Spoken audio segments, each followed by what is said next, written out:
Exactly 2 years ago I posted my first video on YouTube. The creation showcased was a rapid-fire TNT cannon, and the video itself was extremely long and poorly commentated. Since then, I've solved one of those issues. And in memory of that horrible video, I have a new TNT cannon for today that's small, but it still packs a punch. As you see here, I'm not in my usual recording world for this video. Instead, I'm on the same world that I used 2 years ago. So I have my buddy Joe here manning the controls, and Joe's been kind enough to lay out some markers for us. 100 blocks is marked by coal, 25 is marked by a small white marker, and 50 is marked by a large white marker. So let's fire off a couple of shots and see how much damage we can do to that village.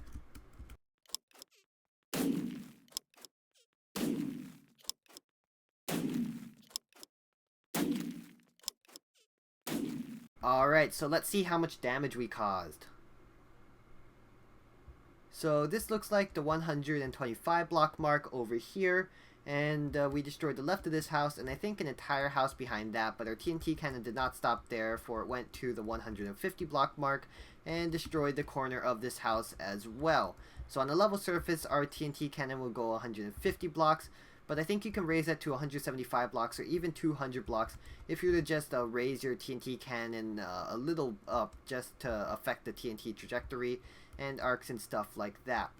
The design I'm going to show you how to make today is this one over here that we just used, and you could use more or less dispensers in yours depending on what your resource situation is like.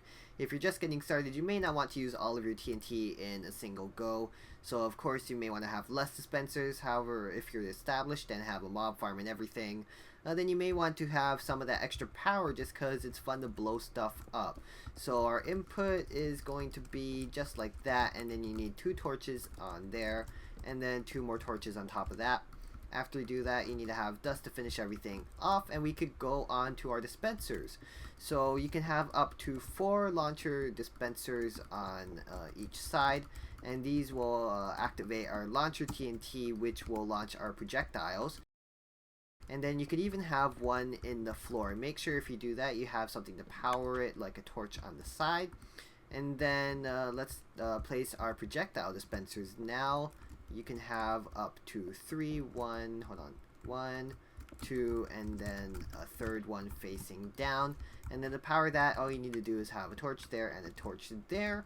But the side ones are actually getting butted from this dispenser over here.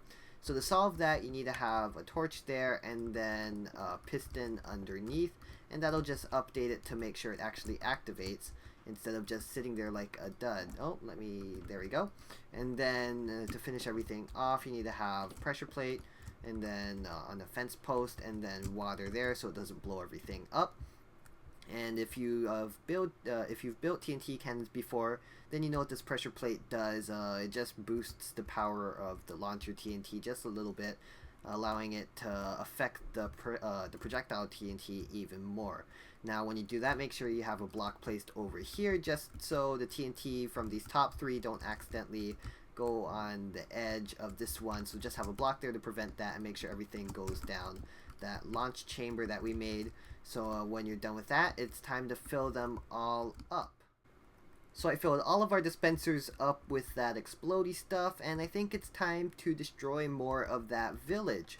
So let me fire off a shot there. As you see, all the TNT activated, and boom, there goes that house. Let's fire some more just for the fun of it.